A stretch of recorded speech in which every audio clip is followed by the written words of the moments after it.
Cuando las estrellas se apagan, el brillo nunca se desvanece.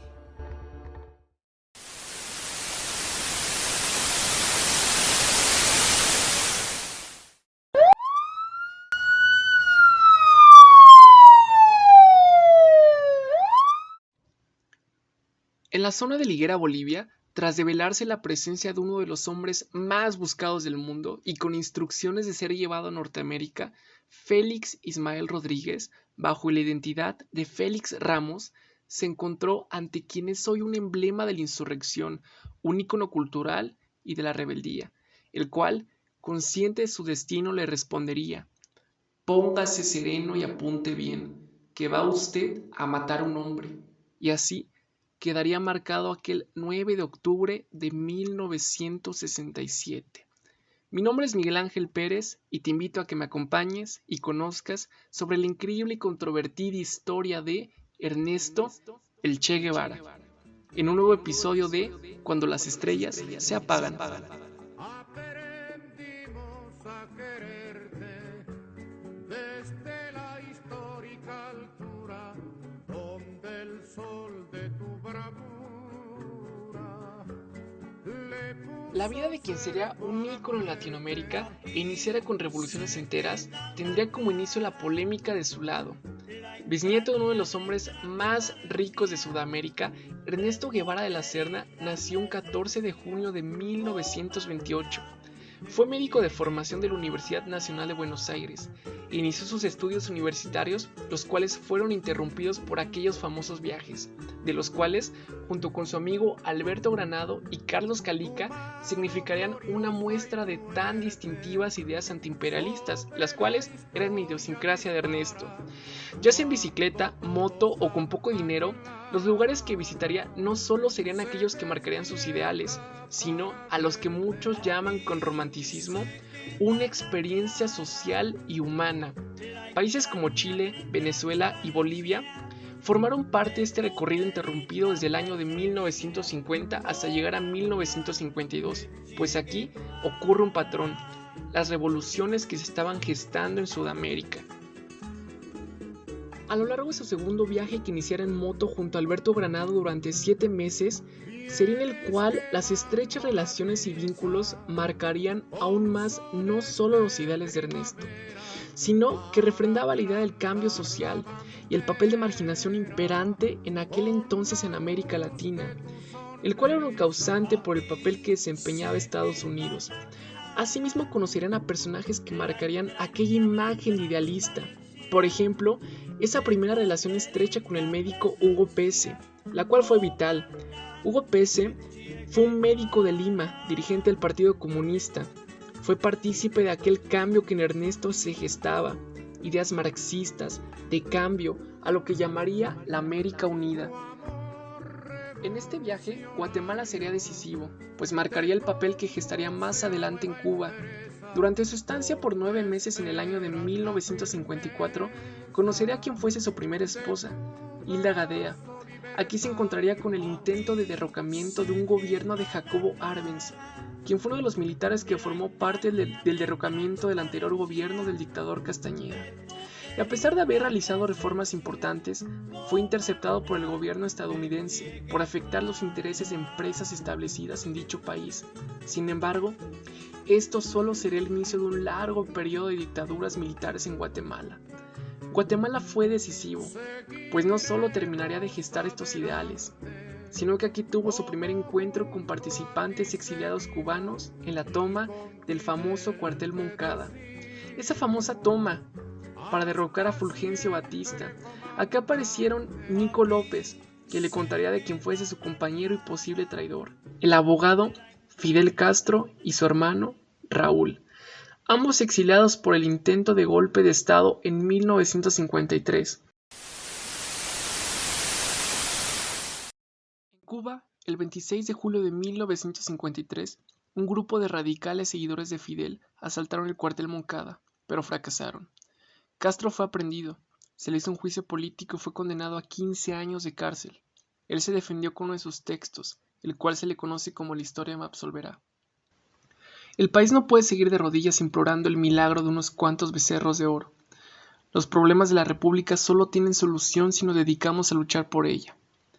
Debido a las presiones de crítica a la dictadura de Batista, este se dio amnistía a Fidel y a otros presos políticos en mayo de 1955, y ese mismo año salió rumbo a México.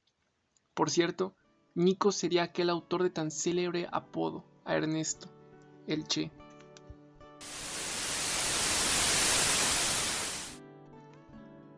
Ahora es el turno de México, donde permanecería poco más de 2 años. Este país sería aquel donde todo pasaría y se vincularía con los preparativos revolucionarios. Se reencontró con Ñico y finalmente conocería a Fidel Castro, con el cual posteriormente se uniría al movimiento 26 de julio como médico, para después zarpar al Yate Gradma. Se reencontró con Hilda y tuvo su primera hija, Hilda Beatriz, quien naciera en el año de 1956. Además de contraer nupcias, vivió por la colonia San Rafael por algunos meses. Aquí se entrenó militarmente y junto a Fidel, conocido por el movimiento 26 de julio, comenzaron los preparativos revolucionarios. Ernesto fue entrenado por personas de las que poco se hablan en la historia. Por ejemplo, Ernesto Bayo, un militar de la Guerra Civil Española. Asimismo, el expresidente Lázaro Cárdenas del Río y la familia Vanegas, las cuales fueron una pieza clave en este país. Fue en 1955, a un año de ese momento de gloria y fama mundial para Ernesto, que aparecería Arsacio, el Kid, luchador mexicano cuyo abuelo fue impresor de las ideas de José Martí, quien junto con su familia les dieron asilo en la hoy poco conocida residencia en el barrio de Tepito, en donde le ayudó a entrenar físicamente a Ernesto, Fidel, Raúl y los cubanos que zarparían posteriormente en el Yate Gradma. En los alrededores de la Ciudad de México, en el Cerro del Chiquihuite, se entrenaba por el Kid. Corrían, saltaban, manejaban armas y leían a Marx, y esto formaba parte de su entrenamiento para la revolución. Por su parte, el expresidente Lázaro Cárdenas era simpatizante de lo que se gestaba en el país e intervino varias veces en su defensa. Así tal cual, se recuerda en el libro Era otra cosa de la vida de Amelia Solorzano, esposa de Cárdenas, la cual cuenta que se prepararon físicamente en un rancho que el expresidente tenía en Michoacán. Asimismo, cuando la policía mexicana encarceló a Ernesto y Fidel, el expresidente intervino y le pidió al presidente en turno, Adolfo Ruiz Cortines, la libertad para ellos. Era tal su apoyo que Fidel escribiría en el año de 1958: eternamente le agradecemos la nobilísima atención que nos dispensó cuando fuimos perseguidos en México, gracias a la cual hoy estamos cumpliendo nuestro deber en Cuba. Fue un 25 de noviembre de 1956, cuando dio inicio esta fama y papel en la historia moderna.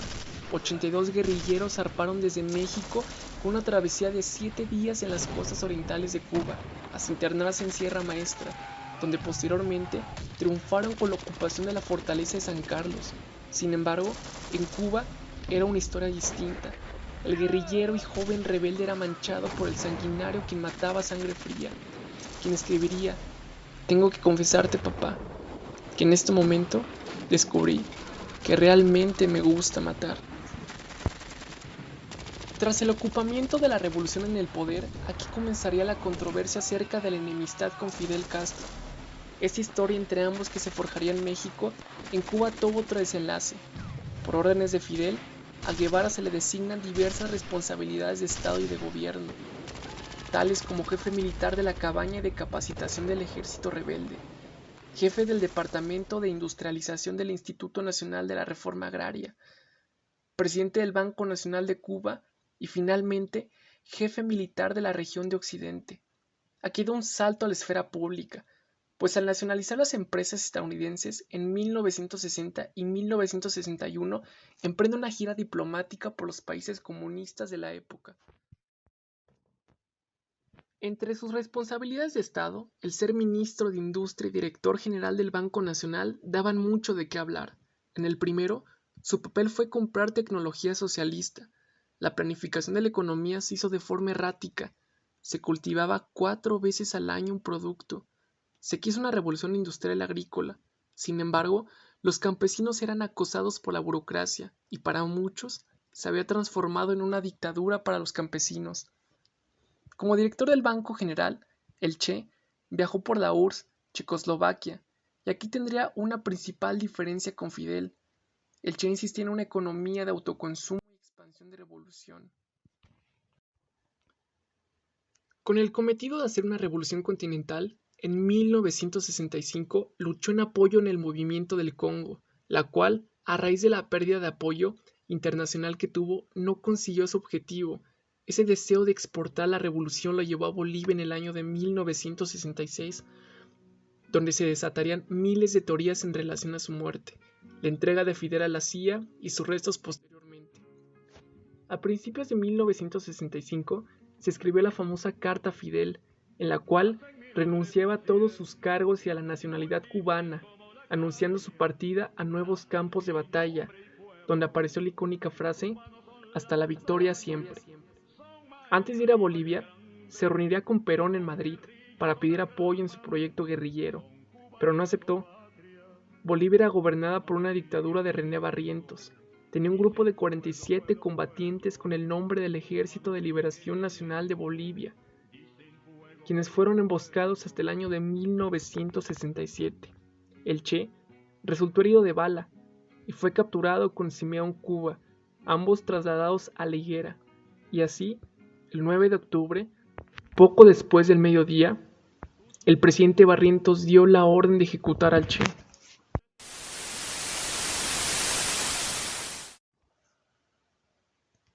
La muerte se debió a una maquinación de las que son responsables Fidel Castro y la URSS, pues eran estos quienes consideraban a Ernesto como un peligro para sus intereses, por lo que lanzaron un ultimátum a Fidel. Hay quienes afirman que no había contacto alguno desde Bolivia. Ya era un apestado para la revolución, era un partidario del bloque chino y se veía como un agente desenmascarado de la estructura comunista. Guevara, de 45 kilos, sin apoyo de nadie, le cercaron cientos de Rangers, al mando de Gary Prado. Le acercaron en el pueblo de La Higuera. Aquel día fue capturado a manos de Félix Ismael. En una fosa común se optó por enterrar su cuerpo. Antes se le amputaron sus manos. En 1997, sus restos fueron enterrados en Cuba. Sin embargo, estos restos no son los de Guevara. Aprendimos a quererte desde la histórica altura donde el sol de tu bravura. La figura de Ernesto es polémica desde cualquier ángulo. Es un personaje travestido, pues hay quienes aseguran que lejos de estar iluminado, escondió un adorno de heroicidad, considerado como un guerrillero asesino, una máquina de matar por las muertes de la cabaña de 165 disidentes, además de ser considerado intolerante a la comunidad LGBT de la época, así como un dictador que ejercía la censura a la libertad de prensa en Cuba, tal cual es el caso de los periódicos Lunes de Revolución y Revolución.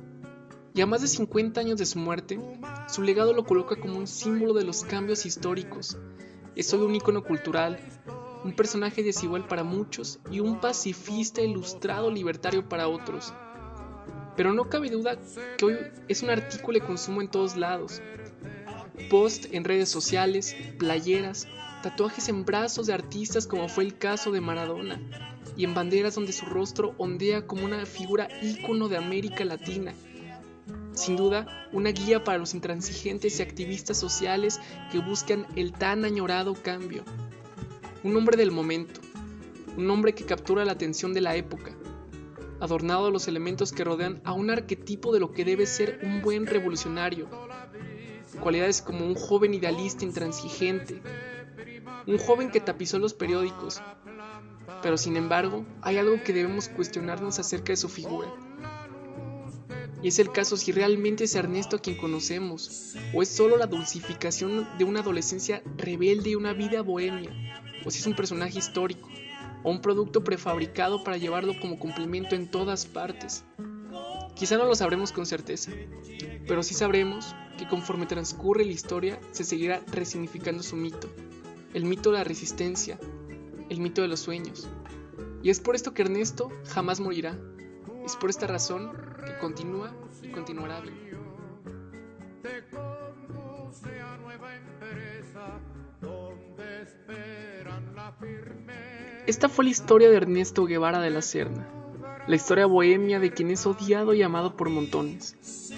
La historia de Ernesto el Che Guevara.